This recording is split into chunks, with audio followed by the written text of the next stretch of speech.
Hi, my name is Bruce Bolger, and I'm founder of the Enterprise Engagement Alliance, and we're, I believe, the only organization in the world that's focused on helping companies enhance their performance through a strategic and systematic approach to harmonizing the interests of all their stakeholders, their customers, employees, supply chain partners, and communities. And as part of our effort to help improve business, we share a lot of information for free through our newsletters, through our media, and also through our YouTube shows, where we invite guests like Murray SawChuck, a magician and comedian, to tell us what they've learned from their experiences in business and entertainment and sports. And the purpose of this is to really emphasize to companies that when you're running meetings, the big opportunity is to make them meaningful, to share the wisdom of these terrific speakers from all walks of life that come to our events. And just to remind everybody, the Enterprise Engagement Alliance has a lot of companies that help people enhance the engagement of their customers and their employees and other stakeholders, and we always like to thank them. And then we give away a ton of free information at theeea.org and all of these other resources. You never have to pay a thing to enhance your business through the Enterprise Engagement Alliance. And we're very thankful to have today Murray SawChuck, who's a magician and a comedian, and also today a business advisor, because as he's been experienced doing this for quite a number of years, he's learned a lot of things. And Jackie Basco, his talent agent, and she's CEO of Basco Talent, has encouraged him to share that wisdom with corporations and other organizations.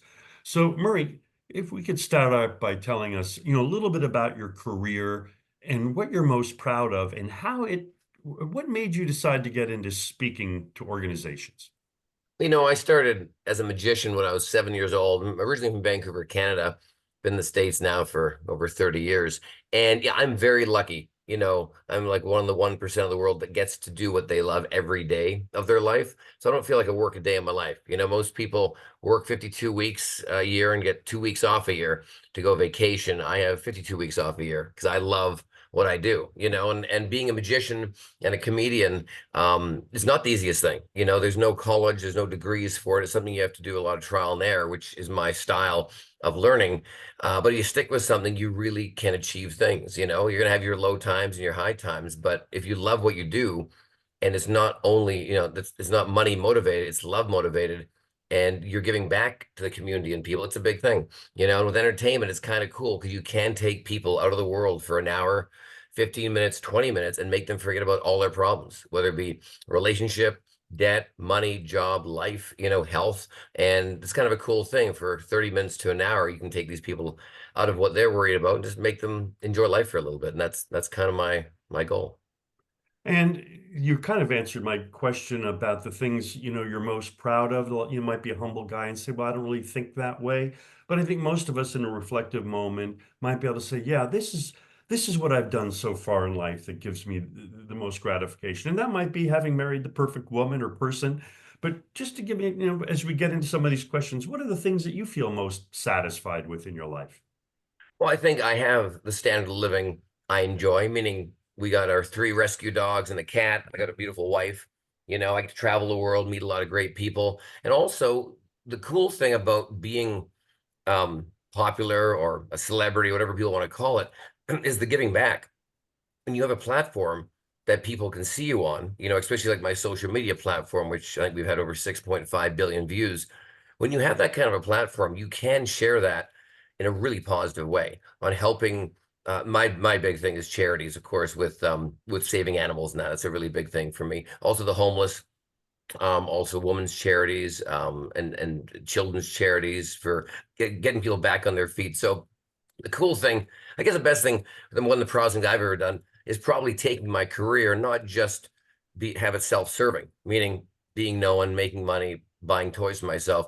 It's cool having that power or attention and turning it and using it on a very positive way, and bringing light to a lot of different things. I just did a thing for the NSA here in Vegas, and my dear friend Raj and Jared run it, and they had a free show for this foster group of children, and it was probably about 35 people with their foster families, and it was super rewarding, to have that moment with these children that they're 5, 6, 7, 8 years old. They shouldn't be having to worry about who their parent is and why their parents are where they are, and so it's nice to have that moment to take them away from that and have a happy moment. So And that's what SA stands for? NSA is the Nevada School of Arts, and it's here in Las Vegas. And they teach kids something that they want to do, not just getting a degree in being a lawyer, a doctor, and stuff like that. It's the arts, music, dance, theater. They're incorporating magic into it, just because Raj is the president of the organization, and he's a Juilliard graduate, phenomenal piano player, and his partner is a phenomenal magician. He also works for Cirque du Soleil. So they're giving back to the community in that way, and it's just a really great thing. So this is actually a great segue to my next question, because one of the things that really intrigues me about being a magician, and I know you don't call yourself an illusionist now, but I think that's part of your specter if people understand the difference, and also a comedian, Hmm. is that you have an incredible ability to fool people, I'll bet. Tell me about that power, because I sometimes wonder when you look at the news, there's two different realities of this country, and we're totally nonpartisan. I'm not getting into any of that, but what is very interesting is that half the people view the country one way, and half the people view the country another way. Well, what is it? I don't know. So you must have a funny sense of you could probably convince anybody of just about anything. Tell us about what you do with that power or what you could do with that power. Yeah, I mean, I've been doing magic for what, 43 years now. I'm 50 now. And yeah, it's funny you bring that up, because if you watch me perform and if you see two or three of my shows, you understand my style and how I work with an audience to get them to say yes, no, believe in something or not believe in something. And it's all in the way you speak to somebody and the inflection. You know what I mean? Like, say I had you pick a card, right? And I said, would you, Bruce, do you like that card? Well, the way I said that, you'd be like, "What? Yeah, I like it. Why wouldn't I?" And I go, "What, Bruce? Do you really like that card?" And that's a different condensate. Well, maybe I don't like it.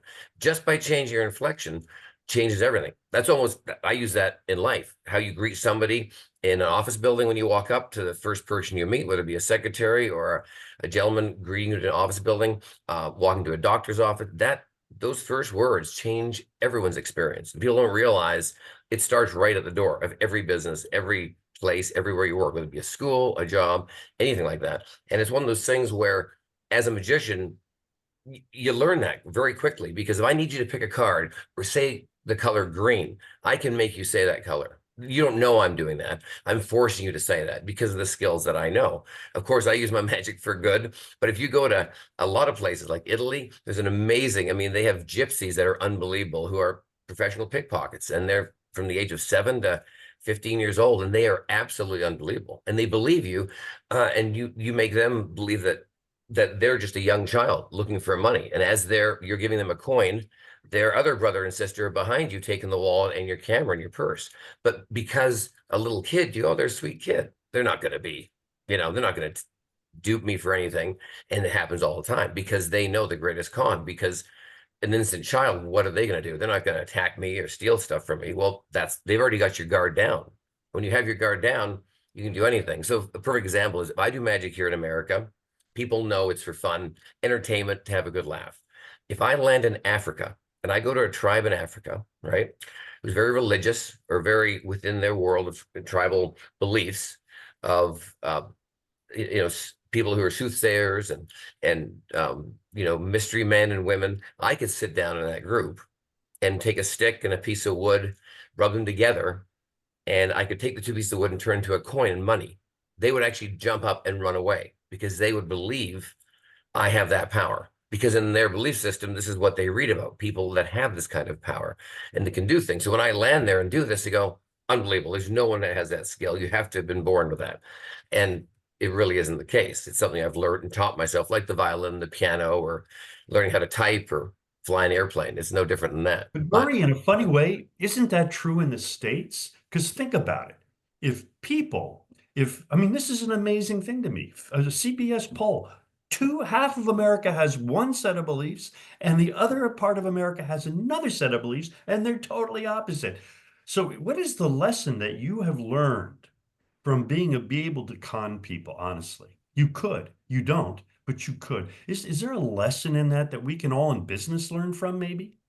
I think what it comes down to is you share to the people that you're sharing it with, whether it be a nation, a group, what you want them to believe, what you want them to follow, what they think you think they'll actually follow. So if somebody's trying to vote for me to be the best corn grower in the world and I got fields of corn or whatever, I will share the facts of how great my corn is and why you need corn for oil, for gas, for everything else. I won't tell you about the negativities, my factories blowing smoke out or the waste or whatever else I'm doing with my farm. That doesn't benefit me any, but I'm going to share the positives of that. And if you don't do your research, you're going to go, well, it's amazing. Let's buy more corn. That's the way to go. Corn is the way to go. But if you don't share everything, which most people don't in this world when they're trying to sell something, and they don't share 360 degrees of the product or the item or who they are, which usually it doesn't happen all the time, then you'll believe in what you haven't researched. And the biggest thing in this country, I think, is people don't do enough research. They really don't. I mean, yes, we do if we're trying to put a new roof on our house. We'll call 5 people for a quote. Okay. But a lot of other things that are important, like our food, our nutrition, are certain things. So just because it says organic doesn't mean it's healthy for you. It just means that they put the word organic on there. You know what I mean? Grass fed doesn't mean every cow in the world is walking around in a beautiful field eating grass.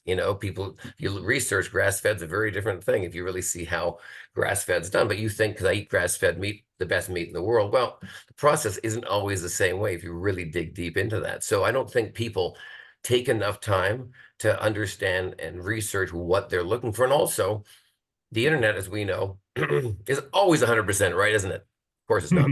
So we hit one thing and we go, oh, this is what's happening. This is okay. That's the fact. When realistically, you can have a blog, I can have a blog, I can put anything up there. And if it's believable enough, it looks like it has enough attention, power, and detail, you'll believe what I'm writing. And that's the problem in this world today.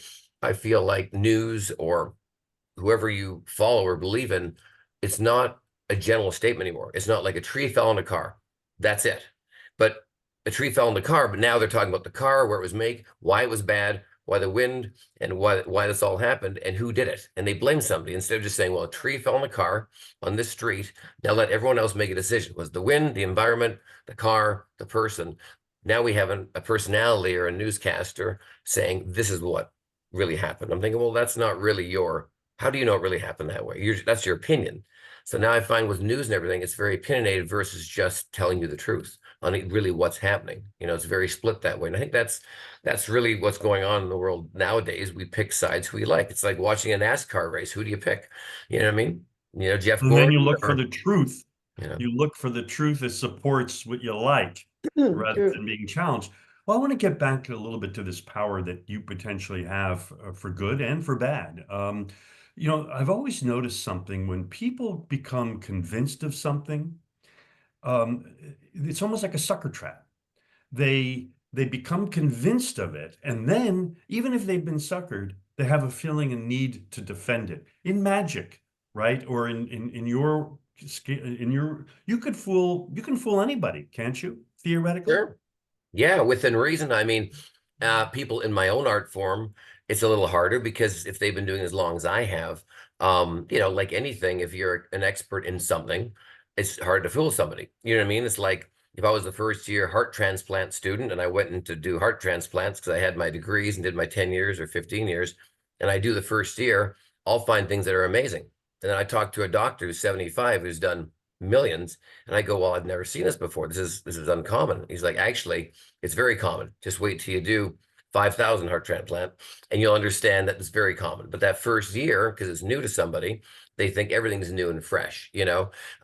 Whereas somebody who's been around for a while, they'll see the ins, the outs of it, and they'll probably know the issue at hand if they've been doing it long enough. And also, the key to doing things is also staying in the know, being knowledgeable, being open to learning things, and also I think being open to learning things that maybe you disagree with and hear them out. Hear somebody out on okay, here's my opinion, and this is what I believe, and this is what I'm telling you. But somebody like, well, here's my take on it. And if they have that resume or that experience, I have a lot of respect for that. I go, well, I can't argue with you because you're as experienced as I am doing something. I have some respect for that. I may not agree with you, but because of the resume or what you've done in your life, I have to sit back and go, well, that's an interesting take on that, because I'm very, So here's a yeah, man who makes his life deceiving people for fun and for entertainment, basically warning us all, hey, do your homework and don't be afraid to, really look objectively at any fact, no matter who tells it to you. I Yeah. would. So let me tell you, you've worked with people and businesses for years, right? You have clients, Yeah. and you have lots of clients and lots of customers who are in entertainment. How well do you think, you see all of these audiences, and Jackie, I'm going to get to you in a second, also, by the way, about this, Jackie. You see all these audiences are being brought in by corporations or audiences almost at all your consumer shows, all your shows. Do you think I get the feeling a lot of people are deep down not happy? And it's not government that they're not happy about. It's really their lives. It's business. A lot of Hmm. people dread going to work on Monday Yeah. morning, right? What if you had to guess, how good a job are we doing at making people happy and I don't mean government. I mean most of us don't work for government, right? Yeah. We work for our No, clients. of We work course. for, a lot of people are not happy in my view. What do you think about that? Being in entertainment and being somebody who entertains. Well, my big thing is, so I have my entertainment side, obviously what I do for a living and my keynote speaking side and all that. But my wife and I also own a landscaping company, which is completely the opposite of fluffing my hair up, putting some cool glasses on, which I actually need because I can't see a darn thing. But I'm on the other side of it as well. And I actually go out and I clean yards and I put a hat on and I wear a vest and I am one of my workers. And it's interesting that you need to listen. I don't think people understand. Everybody I talk to, when they say, well, how come you're so successful or why? I said, number one rule, listen. That's it. Most people are so interested in hearing themselves speak and talk, they forget to listen. Or when they ask a question, they immediately have the person say one line and then jump in with their own thoughts. So they're just asking the question so they can talk, not so they can really listen. And that's a big, big thing. And I always tell people you have to have a reason to get up in the morning. You have to. I don't care whether it's taking your kids to school, doing laundry, or launching a space shuttle to Mars. Big and small. I read a list every time before I go to bed. So I'm excited to get up in the morning. Today was make my coffee, feed my cat, and then talk to you guys. And that's exciting for me. You know what I mean? And then the rest of the day continues on. But I look forward to these things. And I think in the workplace, I've always said in any workplace you go to, talk to the ticket taker, talk to the janitor, talk to the guy that fixes or the woman that fixes the pipes in the building. Talk to the people that you really think don't make a difference in the place. And they're the ones that actually make the bigger difference. They see everything. The ones in the executive suites and who got a ton of money, their employees are yes people to them. They're never going to challenge them because they don't want to lose their job. If you see something, well, this should be done or this should be changed, and you're too low down the totem pole and you're scared of losing your job, I'm not going to tell. I'm not going to tell, somebody way up the Bill Gates, like, hey, you should had one more key to the keyboard there. It might make your business better. When really, we've all been talking about that damn key for years in the office, going, man, if he would have just changed this thing on the computer, one thing, it would have made our lives a lot better. But you don't want to lose your job by saying that because he's done pretty well. So my thing is when I go and I need questions answered in any capacity, I ask my lighting guy in my theater. I ask my stage guy at the end of the show. I ask the janitor who stood in the back and watched my show because they're there early, or I ask the ticket takers and I go, "What did you like about my show, and what didn't you like?" They're going to be honest with me because they have nothing to lose. They didn't buy a ticket. They work there and they see a show every night from biggest stars to the smallest stars. And I ask them, or I have one of my techs go because sometimes they don't even want to tell me because I'm the one on the billboard. Same with my landscaping company. I ask my workers as I'm with them doing the same job, blowing leaves, shoveling dirt, and I go, what's the easiest way to do this? What do you think this client needs for their yard or their residence or their business that I'm not offering? And they go, well, Murray, there's so many leaks in their thing. They don't have yard lighting. This tree's going to fall over. These are things if I sit in the office, I don't know. But when you're on the ground floor, you see the dust, you see the rocks, you see the roots, and that goes from anyone. You know what I mean? I have a lot of people that talk to the ushers at the end. I'll talk to security at the end a lot of times of my shows and go, "What did you like?" Well, I didn't really like this part. Or when you brought somebody from the audience, it took too long, like I was bored. I'm like, no person paying for a ticket would ever tell you that. And second of all, as a star, you would never want to ask that question because it's just something on somebody on a billboard doesn't ask. But let me tell you, that information has changed my show or the way I do business overnight because these are people that aren't heard because people don't feel like they're not high enough up the ladder or got a nice enough business card, don't have CFO or COO or CEO on their business card. But at Tropicana, the hotel that just closed, and Jackie's the one that got me in there with Laugh Factory and Harry Basil years ago through a TV show we did called The Jada Grace Show. I knew the janitors that started there. They had some of them had employee number 2 or number 3 on their badge. And I'd talk with them every day after the show. They'd come back and clean and have a coffee, and they'd come in the green room and I'd talk to them. And I go, man, this hotel back in 59 or 1960 must have been amazing. So, oh, Murray, the way they ran it was so different than today. I said, what would you change today? And literally they had a list. It's simple changes, not earth, not building other towers or building baseball fields, or they had really simple things about where garbage cans should be, how the elevators run, what they should, really smart things because they used them hundreds of times a day, more than any guest. And the guest is only there for a day or two. So they see a few good things and bad things. But these are people that see the complaints every day that get on lost ears because the executives never get to hear that. So So my big Jack, thing is listen, you know. so Jack, well, no, this is really important because Jack, I'm going to ask you.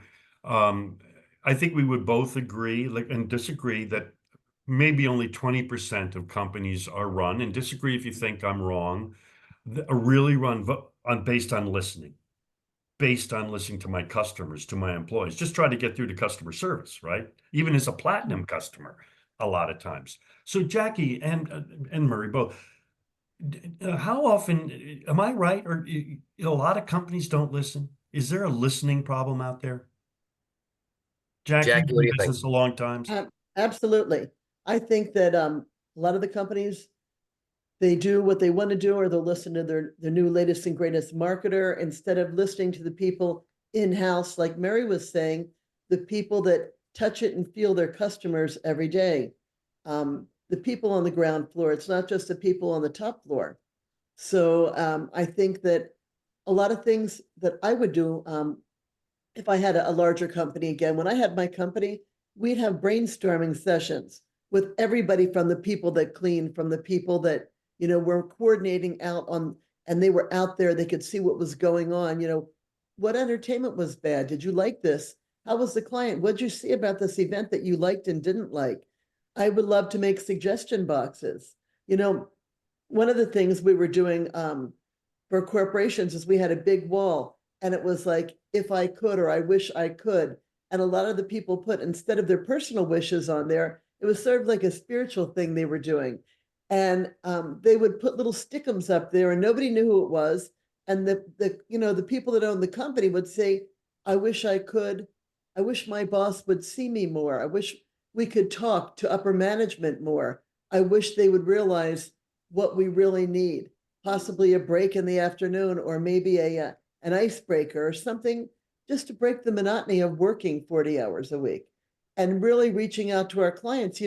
We talked about this before, Bruce, about half the people in the world work for companies that never even looked at their website. They don't know what their new products are. It's crazy. Well, so much. What's really annoying. This is you really support my theory that Americans are really unhappy about where they spend most of their time, their work, right? The government decisions don't really affect me that often, right? What one guy or lady does most of the time doesn't affect me, but my boss affects me every single day. And the poor customer service that I experience doing business, the car that I just bought that might be broken 6 months later. If you think about it, besides family issues, those are the things that piss us off the most. But I want to switch gears, Murray, since we only have a few more minutes. And I want to get a little bit to your corporate speaking thing too. But first, I want to get to this. Here it is. You got to be on. If you are obviously a headliner in Vegas, you can't call up. Yeah, of course, if you're really sick, you've got a fever of 102. But if you've had a fight with your wife, or you're upset, or one of your dogs, God forbid, passed away, and you have to do it. Right. Mm. And that's a lot of us in business face that, right? Okay, it's not the same thing as entertaining 3,000 people, But yeah, I might be making a critical presentation, and if I screw it up, it's going to hurt my company or my own career. How do you deal with that? How do you deal with being on when you don't want to be on? I think depending where you're at, I think you have to either suck it up and go for it and put that game face on, or be honest. People love honesty in this day and age. That's rare, to be honest with people. I will always walk on stage, whether I got a migraine headache or I'm not feeling well. It takes me a lot to not walk on stage, because for an hour your adrenaline kicks in, hopefully take a Tylenol, and I can get through the show. Now, if somebody knows me well, my wife or friends who know my show, they go, "Wow, you all right?" Because they know maybe I changed a few things, the way I deliver things, but it's my product. And the biggest problem too now is with companies that we're so disconnected from the top floor of the company to the bottom floor. Like when you go, in the old days, and I'm talking 50s, 40s, whatever, owners were still in their companies. There's one Walmart store, not a million. There was one, the owner was there. The chef was still in the restaurant, that the name was there. Not, he wasn't in Beverly Hills, and there wasn't 17 restaurants of them here, and they were never here. And when the chef walks out and goes, "How do you like your steak?" It wasn't, "We'll take care of that right away." And that customer service is so far away from the consumer now, unfortunately, because the person making their 18 bucks an hour, 14 or 20, whatever they just want to get home to their dog, their life, their mountain bike, their whatever the heck they're doing these days. You know what I mean? Or their Netflix. They just want to get there, make the money, and go home. They have no interest in the growth of the company, or why they're there, or what they're there. And I think also a big thing with these companies too is, I think people don't say thank you enough or great job enough. I think that's one of the biggest things with a lot of these. Like, for me, I'm really aware of it. If somebody does a great job, and I'm not BSing anybody, because if you didn't do well, I'll go, "Look, man, that was a bit off today. You're doing a great job, but next tomorrow, let's try to work on this. But you did great." And I think that goes a long way. You know what I mean? Letting people know.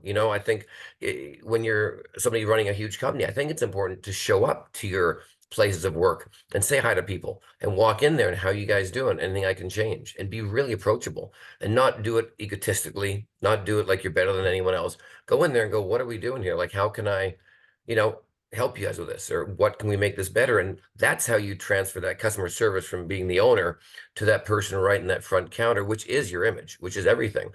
So when you are sick or not feeling well, show up, make a reason. If you're not feeling well, like, say I'll go on stage, I'll be losing my voice a bit. I'll come on stage with a cup of tea, and I'll say, "You're not gonna believe I just flew in from New York, and I haven't stopped talking for 5 days, and I'm not gonna stop talking for the next hour. I totally apologize. My voice is a bit gone, but I'm here for you guys. An opportunity to cancel the show and rebook this, but I didn't want to do that to you guys. So you guys cool with me doing the full show, sound like this?" And everyone goes crazy. They're like, "Oh my God, I can't believe he showed up." And it's not a sympathy call. It's just being honest. So when I'm talking weird, they go, "My God, I can't believe he's here doing this. This is awesome." So Well, be it's honest. really cool. What I love to hear, Jackie, look at the irony here. We're talking to a magician and a comedian who makes his life deceiving people. And what is he saying? The number one business trick, besides listening to people and appreciating people, but is being honest. And you know what Yeah. I find interesting about that? There is no, think about marketing. We're being manipulated every single day, right? The ads make misleading things. You think you're going to get this, you're getting that.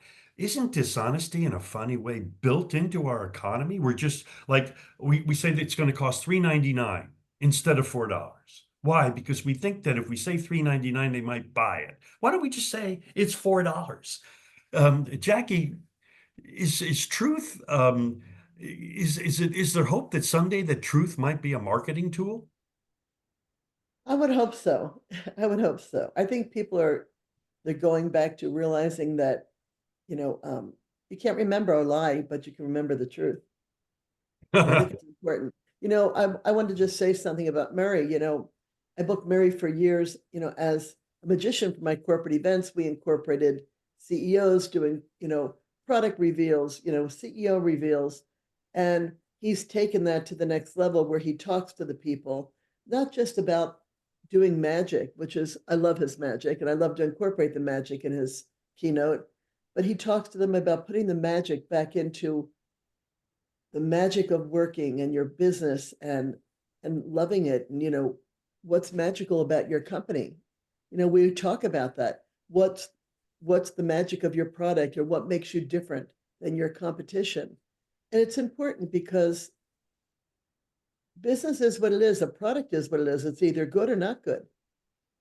So I think that, yes, I think that people need to come back to telling the truth and being honest. And I think that when you gain somebody's confidence because you're honest, you've got their business for your lifetime.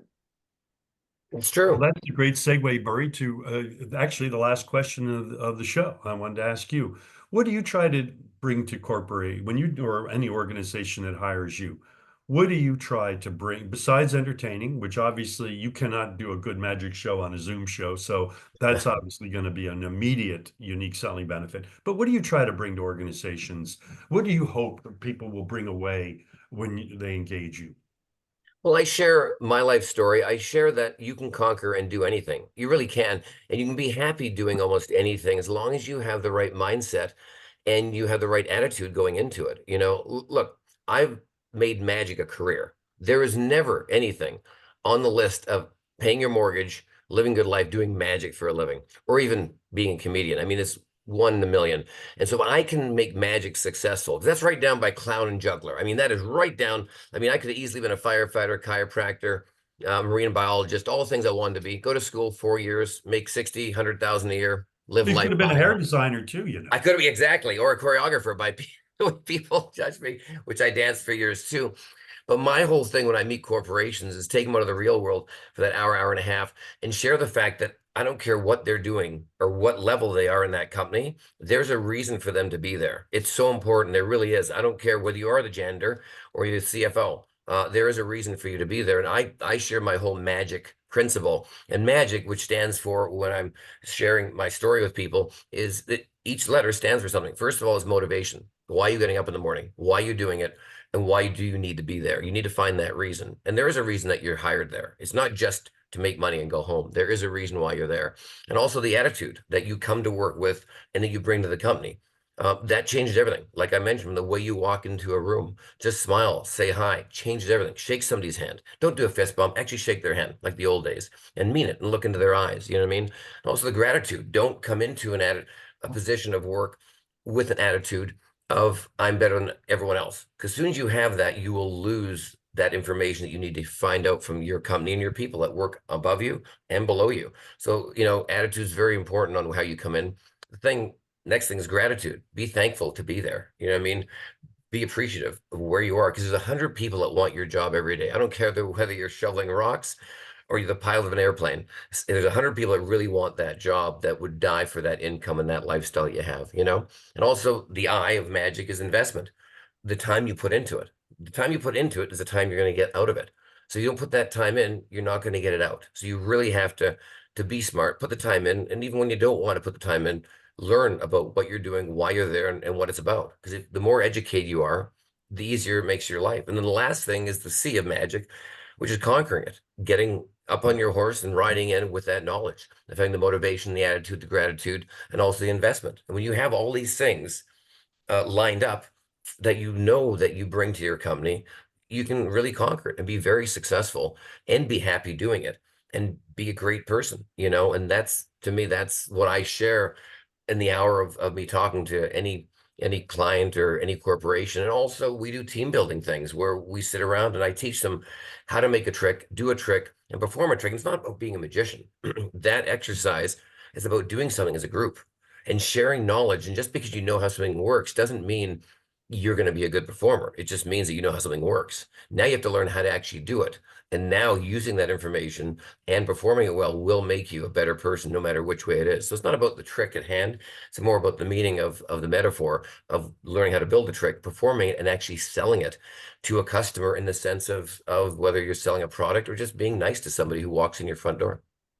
What I love about this is that really what you're saying, then the role of a great CEO is to create an atmosphere and a culture, Jackie, where people want to make magic, where they actually want to live that acronym. Because if I'm not being listened to, if I'm not being appreciated, right, I may not want to make magic for that company, right? So It's a maybe, huge, huge thing. It's very important. And I use this everywhere I go. There's something I do with a lot of my entertainers. I learned this from I learned from a couple of stars back in the day. Remember the Lawrence Welk show? I know I'm dating myself, but I grew up with that show. And Lawrence Welk had, and also Walt Disney, but legends. But if somebody works with me for a long time, I'd say 2 to 5 years, and they're my stage tech or my sound guy or even my one of my guest acts, they do a lot of work and they don't make the same money I do, but they really work hard. Without them, I can't look that great on stage. So after about 2 to 4 years or 5 years, I'll give them a gift. And it's always a watch, and it's always engraved. It's always a high-end watch. And I give that to them as a thank you for all the time and all the BS they had to put up with me, because I'm not perfect either, and staying with me. And it's a thank you to let them know, hey, you are appreciated. I see what you do. I know what you're doing. And without you, I can't do what I'm doing. You know what I mean? I do the same thing for my landscaping company. If they have families at Christmas, I get Christmas presents for their kids and their families as a thank you, unexpected. And because without them, I can't run a successful company. And these are important small things that may be minuscule to us to go do, but to them, it's a memory, you know. And I'll talk to people 5, 10 years away and meet me on a cruise ship and go, I remember you gave me a watch in Puerto Vallarta because I worked with you for 6 months on this cruise ship, and no one's ever done that. No one has ever done that to this day, but it meant a lot to me. And to this day, I'm still in this business because of that moment you made for me, because I did realize I was worth it. I realized I was needed. And that's what people need to understand. And that's how you'll have a successful company. Don't be scared of saying thank you or you did a great job, worried about them going to slack now or take your position for granted. Thank them. And if they didn't do a good job, share that with them in a nice way. Don't be mean and derogatory. Say, hey, you're doing a great job, but can we just change this a bit so it works a little bit better this way? And treat people the way you want to be treated, and you'll have a really successful company. So, Jackie, you're going to give you the last word on this because you've seen a lot of things in your lifetime, right? And of course, entertainment and famous people brings out, and money does not always bring out the best in people, right? In fact, one of your previous guests made the joke that he didn't know that New Yorkers were nice people until he actually went to New York, right? Because when they were in Vegas, they were just flat out obnoxious, right? They're on vacation, they expect to be catered to. So my thought to you is, Jackie, you're not an economist. I know that, but you've run businesses your whole life. Isn't it, do you have a feeling that it's costing America a lot of money by not doing what Murray is saying, that it's not just a nice to have. It's not just a nice to have, that it's costing us money. And I would imagine many times you've seen unhappy customers walk away for stupid reasons. And isn't there a big amount of waste that this country still doesn't realize is happening, or am I nuts? Absolutely. I'm seeing that people don't stay at jobs a long time. They don't feel appreciated. And I love what Mary said because, as he knows, when I had 24 employees, all of a sudden we would ring a bell when somebody made a sale, and then I would walk in, I'd say, can everybody step into the conference room? And I'd have like 10 different kinds of ice cream, and we'd have an ice cream sundae party. Or I'd give everybody a gift card, like, take the afternoon off and go to lunch and shopping for 2 hours. People have to feel appreciated. And I think that's what's affecting the country is people don't. And that's why you're seeing these strikes. It's like, go to work, do your job, manual labor or whatever you're doing, and come home and it's like sell, sell, sell. Remember the movie with Jack Lemmon? Give me the leads, give me the money. Glenn Ross, I think. Yes, yes. Oh, by the And way, that's what what a it's all great about. Murray and Jackie, I want to thank you so much. I've been surprising how much wisdom we're getting out of this. Look what we covered today. First off, this whole deception and what deception means, and your recommendation from a magician: be skeptical of everything, even the things that you want to believe in. Be skeptical about that. Number two, we business people, listen to everybody at every level. Express appreciation. Appreciation is a magical thing, right? And then obviously focus on delivering your promise and being, oh, how about this? Being honest. How about this as a marketing tool? Honesty. We're sorry that we had this problem and we're going to fix it. How many businesses are truly honest? So Murray, Jackie, we'll sum these up for those who don't watch the show. But Jackie, what a great idea to have this show, because I am learning so much from it. In my age, I thought there wasn't that much more to learn. So especially in this context. So Murray, thanks again for your time today. We're going Thank to, you. the show will be in our library for years, and we'll be marketing it next week. And Jackie, once again, thank you for helping make this show possible. Thank you, Bruce, and catch a little bit of Mary's magic in his Oh, I keynote. look forward to it. Thank you, guys. Thank you. Thank you, Mary.